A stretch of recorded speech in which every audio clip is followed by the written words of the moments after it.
Sir Delhi ವಿಶೇಷ. ಡೆಲ್ಲಿ ಏನಿಲ್ಲ, ನಮ್ಮ ಮೇಕೆದಾಟು ಕೇಸು ಬರ್ತಾ ಇದೆ, ಡೇಟ್ ಫಿಕ್ಸ್ ಆಗಿದೆ. ಬಟ್ ಕಾನ್ಸ್ಟಿ ರೆಡಿ ಆಗಿರಬೇಕು. ಅದಕ್ಕೆ ನಮ್ಮ ಅಡ್ವೊಕೇಟ್ ಜನರಲ್ ಕೂಡ ಬರ್ತಾ ಇದ್ದಾರೆ.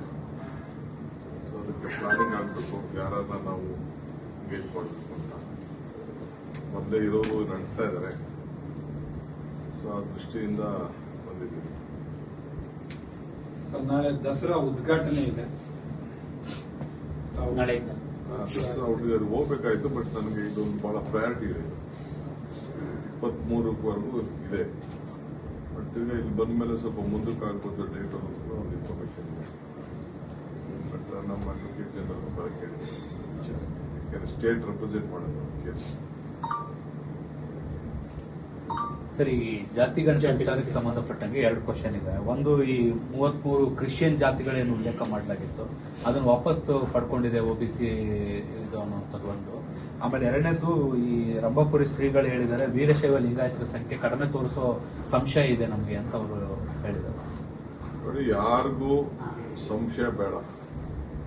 ಈ ಜಾತಿ ಗಣತಿ ವಿಚಾರ ಅಲ್ಲ, ಇದು ಸಾಮಾಜಿಕ ನ್ಯಾಯ ವಿಚಾರ.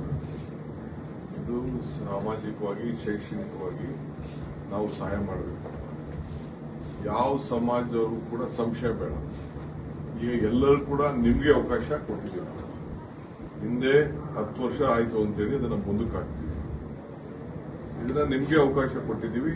ನಾನು ಎಲ್ಲ ಸಮಾಜದವ್ರಿಗೂ ಒಂದು ಪಕ್ಷದ ಅಧ್ಯಕ್ಷನಾಗಿ, ರಾಜ್ಯದ ಉಪಮುಖ್ಯಮಂತ್ರಿಯಾಗಿ ನಾನು ಎಲ್ಲರಿಗೂ ಮನವಿ ಮಾಡಿಕೊಡೋದು, ದಯವಿಟ್ಟು ಎಲ್ಲ ಸಮಾಜದವರು ಕೂಡ ಜಾಗೃತರಾಗಬೇಕು.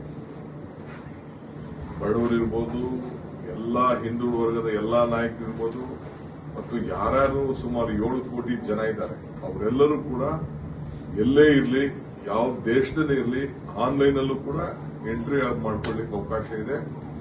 ಆಮೇಲೆ ಅಬ್ಜೆಕ್ಷನ್ ರೈಸ್ ಮಾಡೋ ಅವಕಾಶ ಇದೆ. ನೀವೆಲ್ಲ ಪ್ರತಿಯೊಬ್ಬರು ಮಾಹಿತಿ ಕೂಡ ನಿಮ್ಮ ಫೋನ್ಗೂ ಕೂಡ ಆ ಮಾಹಿತಿ ದೊರಕುವಂತ ಅವಕಾಶ ಇದೆ. ಆದ್ರಿಂದ ನಿಮ್ಮ ಕುಟುಂಬದವರು ಎಲ್ಲಿರ್ಲಿ, ನೀವೆಲ್ಲೇ ಕೆಲಸ ಮಾಡ್ತಿರ್ಲಿ, ಕ್ಲೀನ್ ಆಗಿ ಅದನ್ನ ಬರ್ಸ್ಬೇಕು ಅನ್ನೋದು ಮಾಹಿತಿಯನ್ನ ತಾವೆಲ್ಲ ಕೊಡಬೇಕು ಅಂತೇಳಿ ನಾನು ಮನವಿಯನ್ನ ಮಾಡ್ತೇವೆ. ನಮ್ಮ ಸರ್ಕಾರ ಈ ತೀರ್ಮಾನ ತೆಗೆದುಕೊಂಡಿರೋದು ಎಲ್ಲರಿಗೂ ಕೂಡ ನ್ಯಾಯ ಒದಗಿಸ್ಕೊಡ್ಬೇಕು ಅನ್ನೋ ದೃಷ್ಟಿಯಿಂದ ಆ ಕೆಲಸ ಎಲ್ಲ ಮಾಡಬೇಕು.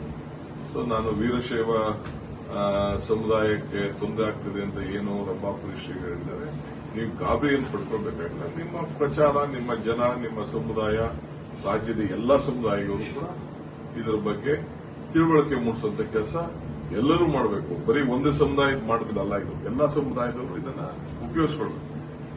ಇದು ಕ್ರಿಶ್ಚಿಯನ್ ವಾಪಸ್ ತಗೊಂಡಿದ್ದಾರೆ, ಅದು ನನಗೆ ಗೊತ್ತಿಲ್ಲ. ಈ ಕ್ರಿಶ್ಚಿಯನ್ ವಿಚಾರ ನಾನು ನೋಡಿದೆ, ನಮಗೂ ಸ್ವಲ್ಪ ಗಾಬರಿ ಆಯಿತು. ಚೀಫ್ ಮಿನಿಸ್ಟರ್ ಇದನ್ನ ಪ್ರಸ್ತಾವನೆ ಮಾಡಿದ್ರು, ಈ ತರ ಹಿಂಗಾಗಿದೆ ಅಂತ ನನಗೆ ಮಾಹಿತಿ ಇದೆ ಅಂತ. ಅವರೇ ಇದ್ರ ಬಗ್ಗೆ ನಾನು ಇವ್ರನ್ನ ಕರೆದಿ ಮಾತಾಡ್ತೀವಿ ಅಂತ ಹೇಳಿದ್ದಾರೆ.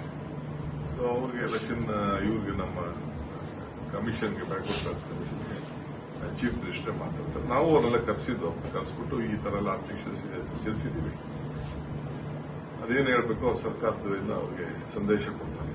ಈ ಜಾತಿ ಸಮೀಕ್ಷೆ ಹೆಸರಲ್ಲಿ ಹಿಂದೂ ಸಮಾಜ ಒಡೆಯುವ ಪ್ರಯತ್ನ ಅಂತ ಅಶ್ವಥ್ ನಾರಾಯಣ ನಾರಾಯಣ್ಗೆ ರಾಜಕಾರಣ ಬೇಕಷ್ಟೇ, ನಮ್ಗೆ ರಾಜಕಾರಣ ಬೇಡ. ನಮ್ಗೆ ಜನರ ಬದುಕು ಇಂಪಾರ್ಟೆಂಟ್. ನಾವು ಆ ದೃಷ್ಟಿಯಿಂದ ನಾವು ಮಾಡ್ತೀವಿ. ಅವ್ರಿಗೆ ಈಗ ಅವಕಾಶ ಕೊಟ್ಟಿದ್ದೀವಿ ಅಶ್ವಥ್ ನಾರಾಯಣ್ಗೆ. ಈಗ ಎಲ್ಲ ಚೆನ್ನಾಗಿ ಪ್ರಚಾರ ಮಾಡ್ತೀವಿ. ಅವರ ಪಕ್ಷದ್ದೇ ಬೇಕಾದ್ರೆ ಅವರ ಆಚಾರ ವಿಚಾರನೇ ಪ್ರಚಾರ ಮಾಡಿ ಅವರೇ ಅವರ ಸಮಾಜದ ಎಲ್ಲಾ ಜನರನ್ನ ಫಸ್ಟ್ ಈಗ ಸೇರಿಸುವಂತ ಕೆಲಸ ಮಾಡಿ. ಯಾರ ಮೇಲೂ ಅನುಮಾನ ಪಡೋದು ಬೇಡ. ಎಲ್ಲ ಟೀಚರ್ಸ್ ಯಾರು ಮೋಸ ಮಾಡೋದಿಲ್ಲ. ನಾವೇನು ದಾಖಲೆ ಮಾಡ್ಕೊಂಡಿರ್ತೀವಿ ಆ ದಾಖಲೆನ ಎಲ್ಲರ ಫೋನ್ಗೂ ಮೆಸೇಜ್ ಹೋಗ್ತದೆ. ಅಬ್ಜೆಕ್ಷನ್ ಕರೀತಾರೆ ಅವರು. ಆ ಪ್ರಕಾರ ನ್ಯಾಯ ಒದಗಿಸ್ಕೊಡ್ಬೇಕು ಅನ್ನೋ ದೃಷ್ಟಿಯಿಂದನೇ ಇವತ್ತು ಮಾಡ್ತಾರೆ. ಆಮೇಲೆ ಎಲ್ಲರಿಗೂ ಹಿಂದೆ ಏನು ನಮ್ಮ ಇವರು ಹೆಗಡೆ ಅವ್ರದ್ದು ವರದಿ ಇತ್ತಲ್ಲ. ಹೆಚ್ಚಿನ ವಿಡಿಯೋಗಳಿಗೆ ಪ್ರತಿಧ್ವನಿ ಯೂಟ್ಯೂಬ್ ಚಾನೆಲ್ ಸಬ್ಸ್ಕ್ರೈಬ್ ಮಾಡಿ, ಬೆಲ್ ಐಕಾನ್ ಕ್ಲಿಕ್ ಮಾಡಿ.